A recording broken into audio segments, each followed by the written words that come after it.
Здравейте! Вие сте с Меги Медиа. Днес ще отбележим великолепното постижение на Венцислав Велев, възпитаник на нашата гимназия, който е вице-шампион в 22-та Международна олимпиада по философия, която се проведе между 16 и 19 май тази година в Хелзинки. Той разсъждава върху мислите на еврейския философ от 12 век Мойсей Маймонид от книгата му "Ръководство за озадачените". Общия брой участвали в Олимпиадата по философия бяха 20 000, но в Финландия се представиха само 110 ученици от 52 държави. Резултати по-добри от тези на Венцислав бяха ученици от Германия и Китай. Ръководител на Венцислав Велев е доктор Миглина Дамянова-Радойска, учител по философия в математическа гимназия Баба Тонка. Здравей! Сега ще задам няколко въпроса относно Олимпиадата по философия, която се проведе в Хелзинки. А първият ми въпрос е: кой е най-ценният урок, който научи по времето на Олимпиадата? По време на подготовката със сигурност би казал, че е по-скоро да овладея стреса, който предстои. Със сигурност чисто психическата подготовка изиграва голяма роля в цялото състезание и не бих казал, че са толкова много текстовете, уроците, ами по-скоро менталитета на гласите, с която отиваш. Така е, да. А имаш ли любима мисъл или идея на философа, над който си разсъждавал? Точно Мойсей Маймонид нямам, понеже идеята на Олимпиадата всъщност се разсъждават с по-малко известни философи, за да е възможно най-често всички участващи в Олимпиадата. Но ако трябва да приложа, не знам, любима мисъл, бих приложил на Витгенщайн, че границата на моя език е границата на моя свят. Добра мисъл. А по време на Олимпиадата в Хелзинки запознали се с участници от другите държави и различавали се тяхната философия от тази, която сме свикнали в България и европейската? Всъщност това беше една от основните теми, с които говорихме с другите участници и мисля, че успях най-много да се сприятеля с участниците от Южна Корея и от Словакия, къде всъщност интересното е, че те учат много повече източна философия от нас. Всъщност ние не учим източна философия тук, докато там е особено засилена. А усети ли конкуренция? Не бих казал толкова конкуренция, колкото приятелство, защото наистина успяхме да се сприятелим с останалите хора, да устроим някакви близки отношения и нямаше тази враждебност и конкуренция. А в бъдеще смяташ ли да се насочиш в тази сфера и тази олимпиада помогна ли ти в твоята реализация? Това е въпрос, който все още не съм решил. Дали искам да се занимавам с философия в бъдеще. Да, сигурно сме приятно, но не знам дали съм често подготвен за това академичното и системното обучаване. Разбираемо. Благодарим. Благодаря.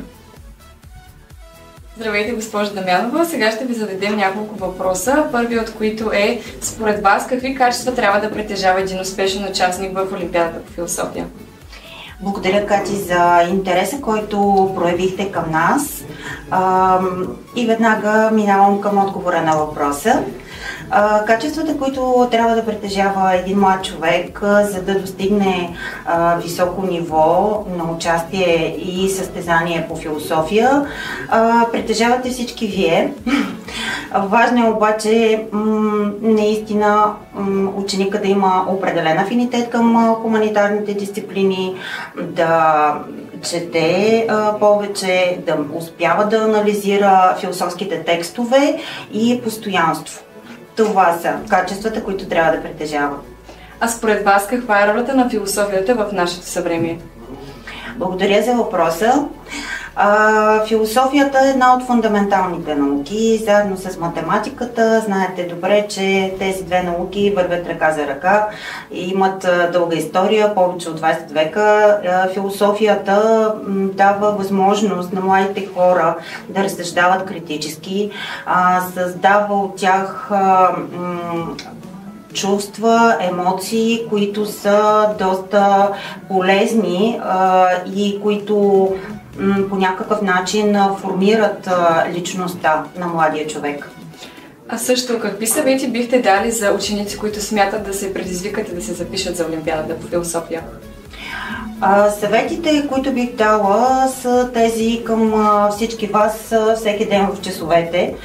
Да четете много, да задавате въпроси, да се съмнявате в много от нещата, защото само така можете да се удивлявате от това, което сте постигнали, и да бъдете постоянни. От нашата медия искаме да ви поздравим за отличието, отправено от Министерството на образованието и науката Неофит Рилски. Поздравления! Как се чувствате след това отличие? Благодаря ви. За мен тази награда бих се радвала, ако е мотив за моите ученици, мотив за бъдещи успехи и най-искрено желая тези успехи да не закъсняват, а да работим заедно. И ние се надяваме на това. Благодаря за това интервю. И аз ви благодаря.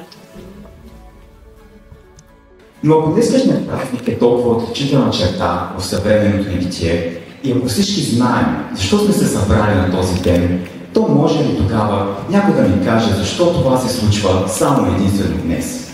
Но също така, може ли някой да ми поясни какво по-точно трябва да разбираме по думата будител? Позволете ми да направя едно преклонение. Преклонение първо пред вас, деца на историята, радетели на съдбата, при положение, че всеки един от вас заслужава не само да слуша, но също така да бъде изслушан най-малкото по тази тема. Темата за народните будители. Честит ден на народните будители! Помнете, но и бъдете, не забравяйте, но и не бездействайте.